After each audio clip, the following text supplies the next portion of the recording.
We had a really fun time offering some herbs and remedies and seeing what these boys would select. Let's start with Flynn.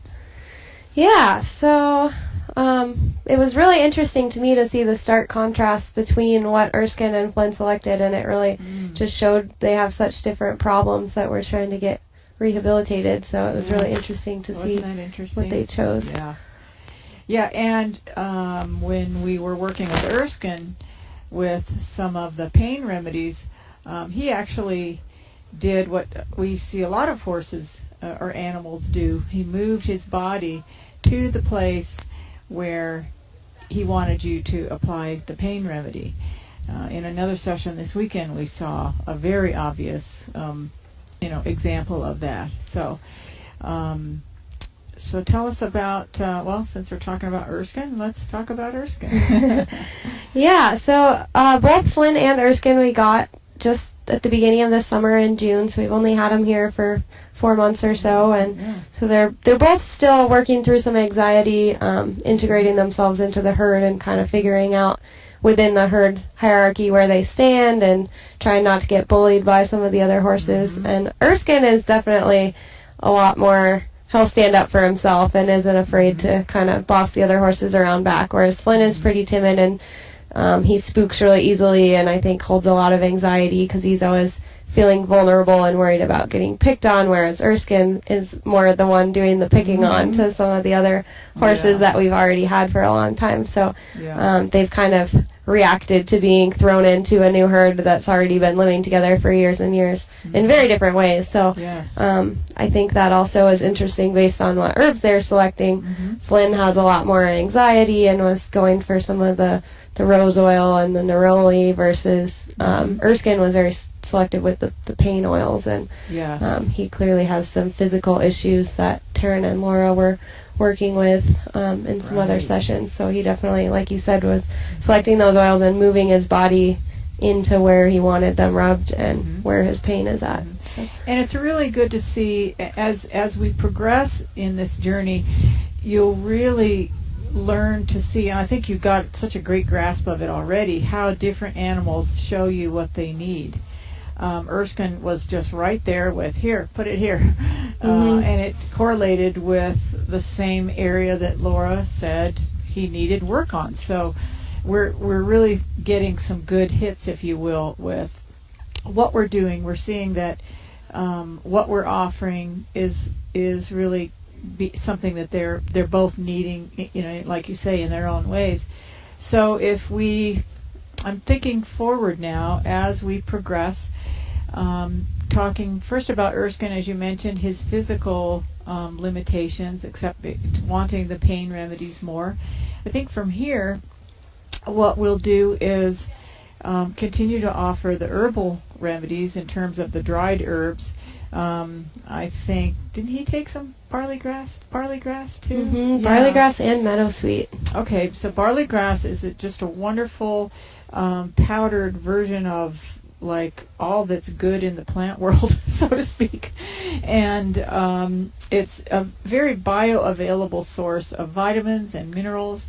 One of the things that it's very high in is magnesium, which nerve cells and the neurological part of the body actually is really has a very strong need for magnesium, especially if they're in stressful situations, kind of like they are. It's a very quiet, peaceful environment here, but like you say, they're new to the herd, so they have to figure out where they're going to fit in, and offering them barley grass on a regular basis will be very supportive, not only to their stress neurologically, but also to them physically, because it's so loaded with vitamins and minerals and things that are very bioavailable in a plant form that are easily absorbable to them. So when you say on a regular basis, how often should I be trying to do these offerings with them? Ideally, Maggie, we could do it every day. In an ideal world, knowing the responsibilities that you have and the amount of work and so forth, I would say if we could do it maybe 3 times a week, let's see if we can shoot for that. That's probably a good place to start. And all of that, as people are following along what we're going to be doing, I'm going to leave it up to these gals that work with the horses as to what works best for them and their scheduling, and because the horses will be out in pasture some, won't they? Mm-hmm. So are we going to bring them all the way in? So the logistics we're still working out, but I would say if you could maybe average about 3 times a week, if you can do it more frequently, that's great. But I will leave that up to you guys to work out something that is user-friendly for you, but will also be beneficial to him. Okay. So for Erskine, we'll continue to offer those pain remedies, and devil's claw root, which is one of the herbs that we've offered. There's a cat's claw might be one that we could offer. Of course, barley grass is a support, all that cell building. There may be, he may at some point choose rose hips for the high vitamin C content. It supports the immune system. Anytime animals are under stress, we really want to support that immune system, as you know. And we'll just continue to offer a variety of things. The Meadow Sweet, of course, is wonderful for a lot of things, but it's also really supportive to the GI. Horses that are under stress, we want to be on watch for ulcers and any kind of issue like that. So we'll continue offering that as well. And you'll see that whatever they select this week, they might not want this week. They may switch and want something totally different. The season may change. It may get colder. They may have gotten in a tussle with another horse, and they may be really brittle, emotionally. So we'll just kind of keep track of those things and watch for what their selections are. Somehow you can keep a log in a format, in a way that works for you, again, to make it as user-friendly as possible. Okay. And then as we continue through this process, we'll kind of talk about what they're taking, what was offered, etc. So for Erskine, I feel comfortable that he was actually pretty good at selecting. He even selected some of the oils. As Maggie mentioned, we were offering some wintergreen, which wintergreen is in a lot of things for people, for muscular pains or aches or tenderness, and he stepped right in. So those are things that we'll get on board and offer in your repertoire as well. And he may, like I say, with all of it, either herbs, powders, oils, essential oils, fresh herbs, plants. He'll change all the time. Today, for example, when one time when we worked with Flynn, he took a tremendous amount of burdock root. It was about 2 cups or so? Yeah, at least. Yeah, and burdock root is another one that's wonderful for horses. They select it frequently. And Flynn's issues, tell us a little bit again about what Flynn is going through, how we can support him. So we're doing a little bit of rehab with Flynn. When he came to us, he had EPM, which is equine protozoal myeloencephalitis, kind of a mouthful, but basically it's a parasitic disease that he most likely caught from a possum or a raccoon or some other animal when he was living in Tennessee before he came to us this summer. And it's a condition that results in, if it's left untreated for too long, can degenerate neurons and result in some muscular spasms and just ataxia and gait instability, which he definitely is displaying a little bit. His hind end is not completely sound. So we treated the parasite, and the infection is now cured, but the damage might be to some extent irreversible. We're hoping we can get him back to be at least a sound and rideable horse, which is what we're trying to do with some of these detox herbs, and hopefully be able to get him to the point where we can ride him again, and he's sound and sure-footed. So yeah, that's where we're at with Flynn. And then he also just has some emotional stress to work through, and he's pretty anxious, and skittish. He seemed to be a little more flighty, a little bit more skittish and reactive than Erskine, for sure. Yeah. Yeah. Which part of that I think will settle out the longer he's been here and once he's kind of used to being integrated into the herd. But hopefully He'll some find of these his place. some of these calming herbs can help expedite that process. Yes. So with him, we can the calming oils and herbs and so forth that we can offer. We'll continue, of course, with the herbs that he's selected, the burdock root, which he really has been eating a lot of. We'll also support that with some other digestive, again, just same for Erskine, with possibility of ulcers that may develop, or just GI health in general, intestinal health. If they are ever on pain remedies, I would recommend that we definitely offer the devil's claw, the German chamomile flowers, to support the stomach because of the side effects that excuse me, that some of the pain remedies may often incur.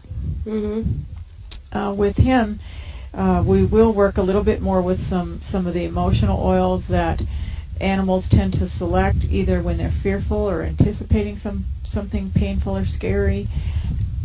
Some oils, if they are that animals tend to select when they've been separated, or a separation or lack of confidence. I think especially Flynn could benefit maybe perhaps from, we'll see if he selects ylang-ylang, which generally animals have selected for if a lack of confidence.